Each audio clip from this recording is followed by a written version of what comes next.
Boa noite, gente. Bom, primeiro agradecer a oportunidade de estar aqui, né, o convite da Ciane, do grupo de estudos Foucaultianos. Aproximadamente um mês e meio, a Ciane me convidou para fazer parte do GEF e eu vim, gostei, estou aqui, estou muito feliz, né, de estar vivenciando os trabalhos junto com o grupo. Eu pensei, dentro do tema Foucault e Educação, agora um título para dar um horizonte para a minha fala. Então eu pensei o seguinte, Foucault e o ato de educar e educar-se, dois pontos, intersecções entre a disciplinarização e o cuidado de si. Eu vou abrir a minha fala citando uma frase da Clarice Lispector, que tem muito a ver com o conteúdo da minha fala.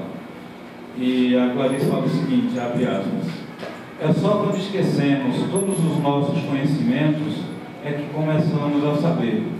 Isso está no livro Uma Aprendizagem ou Livro dos Prazeres, página 63.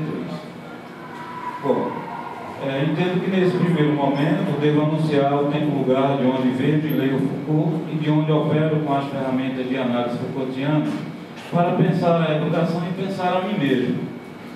É o lugar do tempo de onde falo e me anuncio aqui sobre Foucault. Sou pedagogo de formação, professor por profissão e pesquisador por condição. E pelo fato de ser essas coisas, por fazer o que faço, sou um estudante pensador. E, enquanto tal, não sou Foucaultiano, nem acredito que ninguém o seja ou deva ser. Sou, na verdade, um estudante pesquisador que tem se colocado em movimento com e a partir do pensamento de Foucault e que vem aprendendo a operar nos meus estudos com as ferramentas conceituais e metodológicas Foucaultianas, principalmente no que se refere às ferramentas empregadas em seus estudos que vieram à luz na década de 80.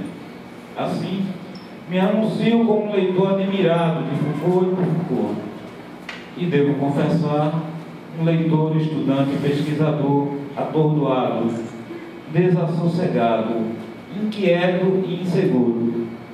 Pois o meu envolvimento com o seu pensamento, ele tem me ensinado a aprender, a descontinuar-me e a descrever os dados verificados.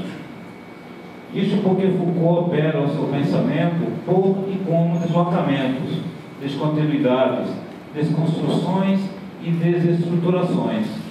Haja vista que seu pensamento não se centra na interrogação sobre o instituído em si, e sim no como se institui o instituído, ou seja, abro aspas para citar Foucault, analisar não os comportamentos, nem as ideias, não as sociedades, nem suas ideologias, mas as problematizações através das quais o ser se dá como podendo e devendo ser pensado, e as práticas a partir das quais essas problematizações se formam. Quando eu penso na questão aqui do inseguro, né, não é o inseguro no sentido psi, mas o inseguro no sentido de que o mundo é um grande movimento. O conhecimento ele se opera por rachaduras, por flechas, por brechas, né, por descontinuidade, como diz o Foucault, e aí não há essa segurança que a modernidade nos informou que havia, e no qual eu sou formado dentro dessa tradição moderna. E aí, quando eu começo a estudar Foucault, de fato, eu fico atordoado, eu fico ansioso, eu tenho a sensação de que eu não aprendi direito o que eu deveria ter aprendido, né? E quando eu estava escrevendo isso, eu fiquei pensando, né? Em tempo de Facebook, não me espanta se algum dia desses eu abrir o Face e aparecer uma charge de Foucault postada com a seguinte pseudo-atribuição: abre aspas, os manos e as minas que me estudam pira comigo. Porque, gente, é muito doido estudar Foucault. É muito interessante, é muito fascinante, mas é muito doido, porque assim, você precisa se descompor, você precisa se desconstruir daquilo que você tem, o conhecimento, né? Você tem que se despir e se despedir, né, de toda a bagagem da sua formação. E isso não é um negócio fácil. Né? Isto posto, ora me vejo como uma simbiose de Silvio Caldas e sua cabrocha com Barbola que voou, como diz na sua canção Chão de Estrelas, quando a sua vida era um palco iluminado e ele vivia coberto de dourados, palhaço de perdidas ilusões, e a sua cabrocha pisava distraída sobre os astros que se moviam, que se movimentavam, que se escondiam, né? Que apareciam, que brilhavam e que se ofuscavam aos seus olhos. Digo das ilusões perdidas, as ilusões luministas, assentadas e proclamadas como a verdade certa, justa e para todos, das verdades universais e universalizantes, que como intelectual, homem de universidade, professor, educador, formador de educadores, me sentia detentor destas e do direito de professá-las e desocultar o mundo, né? Desocultar o mundo para os meus alunos e profetizar o futuro com base numa razão técnico-científica transcendental fundacional.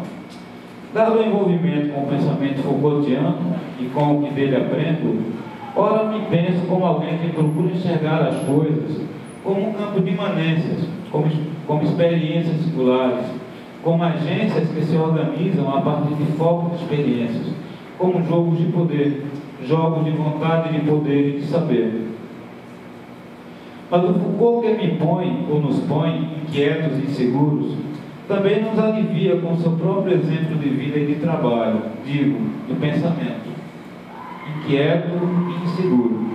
E parece-me ser a condição de inquietação e de insegurança uma condição de quem se faz e se pensa na curiosidade.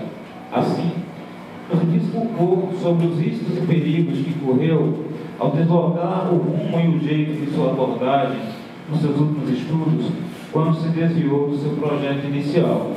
Abre aspas. Quanto ao motivo que me impulsionou, foi muito simples. É a curiosidade. Em todo caso, a única curiosidade que vale a pena ser praticada com um pouco de obstinação, não aquela que procura assimilar o que convém conhecer, mas a que permite separar-se de si mesmo. De que valeria a obstinação do saber se ele assegurasse apenas a aquisição dos conhecimentos e não, de certa maneira, tanto quanto possível, o descaminho daquele que conhece. Existem momentos na vida onde a questão de saber se pode pensar diferentemente do que se pensa e perceber diferentemente do que se vê é indispensável para continuar a olhar e ou a refletir. Né? Isso Foucault diz, a página 15 da sua obra História da Sexualidade 2. E então, eu desisti de ser um pensador, professor profeta, aquele que se arregimenta de diversas categorias e que a partir de então ele se acha na condição do que é mais complicado. Ele se acha no direito, né, de falar a verdade, de organizar a verdade e de proclamar essa verdade como única e como a verdade que deve ser a verdade de todos, né? E nós, enquanto professores, né, é interessante como a gente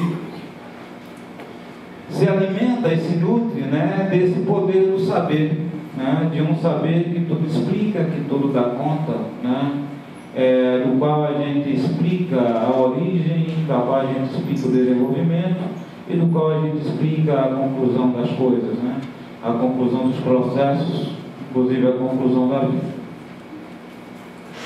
Então, para terminar essa primeira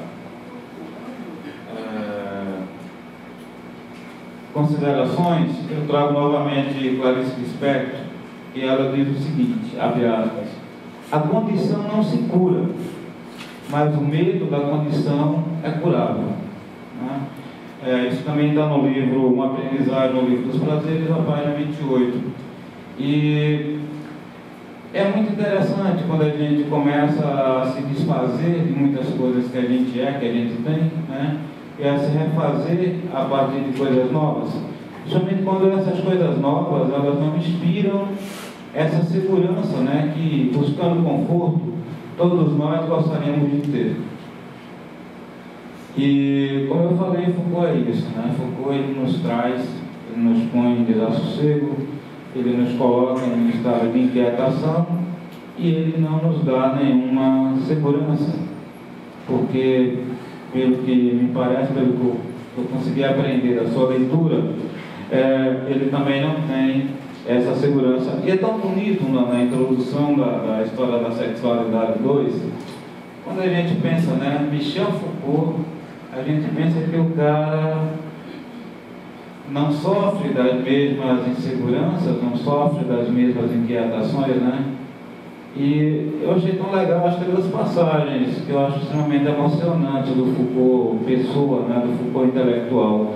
É nessa parte que ele revela, né, os riscos e os perigos que ele correu, e da sua insegurança mesmo quanto a isso, né? Você não sabe ao certo onde você vai dar.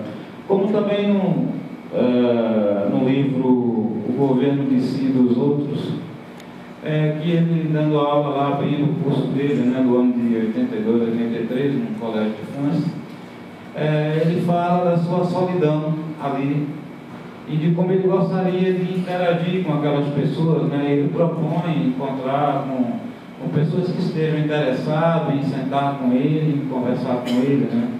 E a gente vê que parece que a academia, ela também, tal qual a mídia, né, ela tem esse poder de fetichizar os seres, os indivíduos, né, os pensamentos. Bom, e aí eu parto para dividir a minha fala em duas partes, né, tentando ser didático, eu fiquei confuso qual das partes seria a primeira e seria a segunda, e eu acho que didaticamente eu fiz uma escolha meio complicada, mas vamos lá. Então, a segunda parte, eu vou falar das minhas aproximações, de fato, com o pensamento Foucaultiano no meu processo de formação, né? Já que eu estou tentando falar do ato de educar e de educar-se a partir do pensamento de Foucault. E aí eu trago mais uma outra mulher que eu gosto muito, que me diz coisas muito interessantes, que é a Adélia Prado. E ela diz o seguinte, abre aspas: minha mãe achava estudo a coisa mais fina do mundo. Não é. A coisa mais fina do mundo é o sentimento. Aquele dia de noite, o pai fazendo serão, ela falou comigo: coitado, até essa hora no serviço pesado. Arrumou pão e café, deixou tacho no fogo com água quente. Não me falou em amor, essa palavra de luxo. E daqui, quando eu olho para as palavras de Adélia, eu vejo a questão do estudo, né, que ela fala do estudo como coisa fina, como esse estudo cumulativo, esse estudo diplomático, né, que a gente faz o primeiro ano, o quinto ano, o nono ano, aí depois o primeiro ano médio, né, e na universidade a gente se encontra com tantos alunos que seguiram esse trajeto, né, do estudo, desse estudo, né, da importância desse estudo. E muitos estão ali, eu sempre fico brincando, eu digo, eu gostaria muito de, no primeiro dia de aula de cada semestre, colocar um balaio na entrada da universidade, com vários diplomas. E aí, quem não tivesse muito afim de ler, trabalhar em cima do que ler, discutir, conversar, fosse lá, pegasse o seu diploma no balaio, né, e deixasse só quem realmente gosta, quer trabalhar, né, a questão do pensamento, né?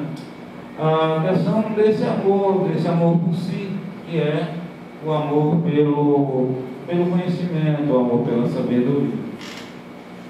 que é um artigo de luxo. Então vamos lá. As minhas aproximações com o pensamento Foucaultiano. Durante os estudos de graduação, eu via Foucault bem de longe, por meio de fragmento de alguns comentaristas seus, que eu nem me lembro, ou nem seu nome, e o via como romancista. É difícil aportar Foucault no curso de pedagogia. Eu fiz a graduação na segunda metade dos anos 80. Nada que não fosse Marx era permitido. Até em História da Educação eu vi Rousseau muito por longe, porque nada que não fosse marxiano, marxista, não me interessava. De certo modo é compreensível, né? A segunda metade dos anos 80, tempo de você estar saindo daquela coisa desgraçada toda, né? Da prisão do pensamento que foi a ditadura militar. E pensando no Foucault romancista, né? Por que Foucault era romancista? É porque Foucault falava de disciplina, né? De denúncia do sistema de disciplinamento, de prisão e tudo mais. Como pensar aquilo num curso de formação de pedagogo, né? Num curso de graduação de pedagogo naquele tempo? Isso porque desde Sócrates, né? Seguindo Platão, Rousseau, Kant, entre tantos outros pensadores, a pedagogia tem sido prescritiva, portanto reguladora, normalizadora. Assim podemos dizer que a pedagogia elabora um projeto de ser para o homem, antecipando como deverá ser vivida a sua vida. Prescreve uma maneira de ser e comportar-se, de aprender e de ensinar, definindo o que deve ser ensinado e como deve ser ensinado, o que deve ser aprendido, como deve ser aprendido, em que tempo e em que lugar deve realizar-se tal aprendizagem. Vigia o cumprimento das prescrições, louva quem as cumpre e pune quem se rebela contra elas. Por isso não podemos pensar numa pedagogia Foucaultiana ou num Foucault como um elemento de estudo, de formação dentro do curso de pedagogia, porque na verdade Foucault desdiz a pedagogia, né? Porque como que chama-se, segundo Foucault, né, o Foucault do poder, ele vai estar interessado em mostrar todos os sistemas, né, de produção, de encarceramento do homem, né? No caso as prisões, no caso a escola. Então o curso de pedagogia ou a pedagogia em si, é a prescrição. Ela prescreve aquilo que a educação, né, enquanto ato de ensino, deve realizar. Então,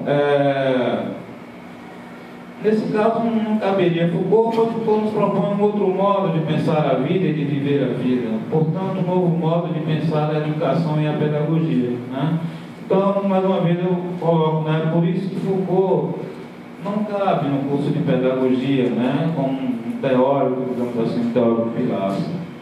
Bom, saindo da graduação, eu fui fazer mestrado. E aí é onde se dá a primeira aproximação pontual minha com Foucault. Ao dissertar sobre o tema da educação de jovens e adultos e analisar as teorias que orientavam uma perspectiva histórica e política a produção das experiências de educação de jovens e adultos no Brasil, percebi que a direita, né, a teoria educacional tradicional, ou a esquerda, teorias educacionais progressistas e libertadoras, a autonomia de pensamento e de existência do educando era tolhida, pois se a direita este era determinado a adaptar-se à ordem política e econômica instituída e a reforçá-la, sendo produzida enquanto sujeito conservador, a esquerda, as premissas de partir da realidade do aluno e de conscientização do aluno, que fundavam a perspectiva de libertação, também começou a me aparecer como um modo de produção do estudante enquanto sujeito levado a pensar um pensamento já pensado, a reproduzir um modelo já modelado, e assim aprendendo a ser mais um do mesmo. Primeiro, porque a realidade do aluno era elaborada e informada pelo professor para tomá-la como objeto didático, definindo e informando para o aluno, de modo teorístico, a sua própria realidade. Segundo, a noção de conscientizar se colocava para mim como problema, porque tomava o aluno como um ser sem consciência, ou como um detentor de uma consciência errada que o tornava alienado, devendo ser este, no processo de educação, apresentado e induzido à luz, e assim conduzido à consciência certa, a única certa, e tornar-se um, abre aspas, desalienado, fecha aspas, revolucionário, um militante político de esquerda. Dessa maneira, de um lado ou de outro, o aluno seria objetificado, educado para servir a um pensamento, projeto de homem, produzido por outro. É nesta constatação que se instaura para mim o primeiro porto de acolhida para o pensamento de Foucault, acontecendo as primeiras leituras, ainda que tênues e esparsas, das ideias do filósofo francês acerca dos processos de disciplinamento e de produção do sujeito assujeitado pela via da ação escolar. O segundo ponto de ancoragem refere-se ao processo de construção da minha tese de doutorado, no qual eu estudei as representações sociais de jovens estudantes sobre a escola e a escolarização, atendo-me ao discurso desses jovens. As primeiras análises de tais discursos evidenciaram um pensamento crítico e propositivo dos estudantes em relação à escola e a si mesmos, enquanto jovens estudantes, apontando seus encontros e desencontros, ardores e arderes, disciplinamento e indisciplinamento de discentes, docentes e gestores, situados no jogo de poder e de saber nessa instituição. Tais evidências e apontamentos me levaram a dois acontecimentos. Primeiro, o conteúdo do discurso discente suscitaram a necessidade do estudo das obras, a ordem do discurso e vigiar e punir, para melhorar o apuramento das análises e entender o lugar de desprestígio do discurso estudantil sobre a escola nesta instituição, apontado pelos estudantes. Fica assim um encontro proximal, porém ainda bastante superficial, com o pensamento de Foucault e suas ferramentas teóricas para pensarmos a educação, abrindo-se possibilidades para seu emprego em estudos posteriores. E assim eu fiz o que muitos pesquisadores fazem com o pensamento Foucaultiano. Pega-se um caso de estudo e pega-se Foucault como iluminador. Segundo alguns estudiosos da apreensão do pensamento de Foucault no Brasil, a exemplo do Júlio Gropp, que trata dessa questão da apreensão. Então, pensa-se no Foucault como um pensador elástico, que cabe para qualquer situação, para qualquer problema, para qualquer perspectiva. E foi assim também que me enveredei no meu projeto de pós-doutorado. Pensei, quero estudar o seguinte tema: aprender, saber ser e devir criativo juvenil no contexto da crise educacional contemporânea. Para tanto, pensei, 2. O nosso modelo educacional foi, e consideravelmente ainda o é, pensado e produzido nos quadros das metanarrativas fundantes da modernidade, com suas pretensões modelares e prescritivas. Entretanto, estamos vivendo e ensaiando o viver na contemporaneidade em um tempo-mundo pós-estruturalista, pós-moderno, no qual estamos a dizer adeus às metas narrativas, conforme assevera Silva. E assim, agregando mais uma crise contemporânea, num quadro histórico de crises em que vive o nosso sistema educacional. Aí me perguntava, que crise é essa? Quais implicações para a educação carrega a afirmação assim? Como pensar a formação dos jovens estudantes nesse contexto? Ou melhor dizendo, dadas as características da contemporaneidade, como os jovens estudantes de escolas públicas estão participando, pensando e produzindo a sua formação em função de seus projetos de vida e, assim, encaminhando deveres criativos a partir dos exercícios e das práticas de si. De que modo em que matrizes de saberes dos jovens estudantes no tempo presente estão aprendendo a ser e sendo? Continuando, pensei, vou fazer entrevistas individuais e trabalhar com o grupo focal, com os estudantes e tratar seu discurso por meio de análise de conteúdo. Isso, assim posto, é qualquer coisa, menos um estudo de matriz Foucaultiana. E aí, estou cá eu a me refazer, a me repensar e a reelaborar o meu projeto de pós-doutoramento, né? Nada mais estruturalista do que análise de conteúdo. Por isso que se corre um grande risco, né, quando se pensa num Foucault enquanto filósofo pop. O Foucault está na moda. E aí vamos pegar Foucault, vamos trabalhar Foucault. Mas aí Foucault parte de uma outra matriz, né, de um outro credenciamento, de uma outra perspectiva. E aí a gente continua a tratar, ou a querer tratar temas novos com olhares velhos, com roupagens velhos, com metodologias velhas. E aí, nesse caso, né, é preciso fazer esse exercício penoso que eu estou fazendo hoje, que é repensar todo o meu caminho, né? Ou seja, pisar de novo sobre meus próprios passos para tentar fazer algo diferente, algo que seja mais aproximado com aquilo que Foucault pensa e com aquilo, com o modo como Foucault fez. Não pensando as mesmas coisas, não pensando do mesmo jeito, mas pensando outros temas e pensando uma perspectiva que se alia, né, ao que Foucault pensou e trabalhou. Bom, em linhas gerais, era isso que eu tinha para falar para vocês. Agradeço pela atenção. Muito obrigado.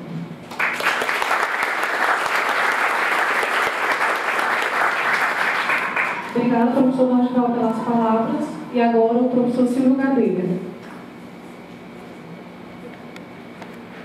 Boa noite.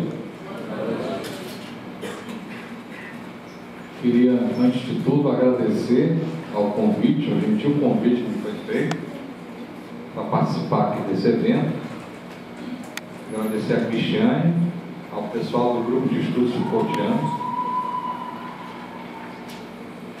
Aliás, eu fiquei muito feliz outro dia e surpreendido porque eu soube da existência desse grupo por um e-mail que eu recebi do Alfredo Veiga Neto, né, divulgando o grupo, o blog, o trabalho aí para a comunidade, e achei a iniciativa muito legal, muito interessante. Espero que tenha vida longa, intensa, e que a gente possa fazer umas parcerias aí de vez em quando.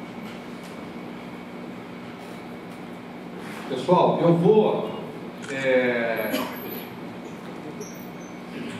fazer uma fala que tangencia, de certa maneira, o tema dessa mesa, mas que vai ficar mais restrito a um tema particular, trabalhado pelo Foucault, que é a biopolítica. Esse texto foi escrito por uma jornada de um projeto que nós temos, chamado Projeto Procad CAPES, que envolve a colaboração e intercâmbio com 4 universidades do Brasil, que é o nosso grupo na UFC, o grupo do professor Walter Cohen, lá na UERJ, no Rio de Janeiro, o grupo da UNB, de Brasília, e da Unesp, campus de Araraquara. Então, nós temos uma colaboração com equipes de pesquisadores, mestrandos, doutorandos, alunos de graduação também. E há 4 anos que nós fazemos essas jornadas, encontramos todas as equipes, né? Então, foi para a jornada de Fortaleza, que foi a segunda, que eu preparei esse texto. Ele acaba de sair num livro, depois eu vou mostrar para vocês, que vai ser lançado agora, dia 17, lá na UFC. Vão ter lançamento de 3 livros e esse é um deles. Então vamos lá.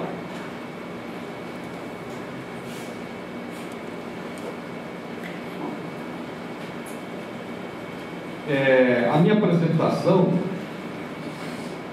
visa apresentar de uma maneira muito introdutória um conceito ainda pouco conhecido para os educadores, que é o de biopolítica, cunhado pelo filósofo Michel Foucault em meados dos anos 1970. Eu estou falando alto demais ou está dando para ouvir bem? Em segundo lugar, tenta assinalar em que sentido esse conceito pode vir a interessar aqueles que, de uma forma ou de outra, trabalham com questões e ou problemas relacionados ao campo educacional. Em terceiro lugar, por fim, talvez essa minha apresentação possa vir a facilitar uma melhor apreensão de outras questões ligadas a esse tema mais amplo que envolve a educação. Bom, eu vou iniciar tomando como pretexto algumas tendências que se esboçam em relação ao perfil sociodemográfico da população brasileira. Minutos antes de começar a escrever esse texto, na verdade foi em 2010, minutos antes de eu começar a escrever esse texto, a população brasileira era, naquele momento, de 192.921.437 habitantes, ao passo que a população mundial era de 6.835.199.038 habitantes. Fiquemos apenas com o caso da realidade brasileira. No documento intitulado Indicadores Sociodemográficos Prospectivos para o Brasil, um documento que envolve de 1991 a 2030, certo?